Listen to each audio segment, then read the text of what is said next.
Parmi les 400 patients soignés chaque jour au centre de rééducation de Kerpape, les accidentés de la route sont souvent ceux qui restent le plus longtemps.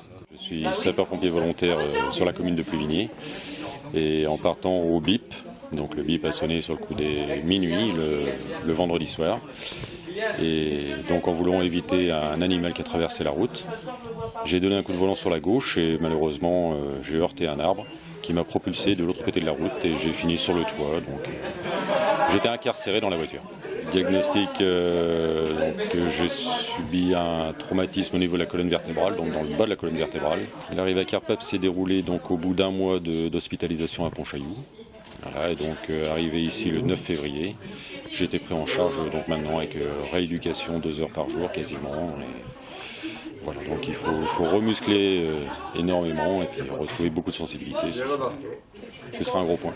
Christophe fait partie des 263 blessés sur les 212 accidents survenus. Depuis le début de l'année, 12 personnes ont perdu la vie sur les routes morbihanaises.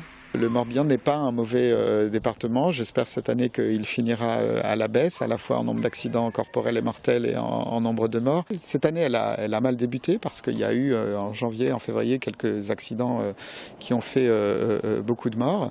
Et là, les choses semblent s'être mises plus positivement. Il n'y a pas eu d'accident mortel depuis quelques semaines. En tout cas, je sens vraiment ici la mobilisation, non seulement de l'État, mais des élus et des élus dans les communes. Et ça, c'est essentiel. Donc ça me rendrait un petit peu optimiste. Plus que de la rééducation, c'est aussi un accompagnement du changement de vie qui est mis en place à Kerpape. Au-delà des blessures physiques, les patients sont guidés dans un nouveau projet de vie, d'emploi ou encore de réapprentissage de la conduite. En Bretagne, on est un des seuls centres à proposer ce type d'accompagnement. D'un point de vue global, on est même le seul pour ces patients. Et autrement, sur la France, on coopère avec d'autres établissements. Je pense notamment à Berck-sur-Mer dans le Nord.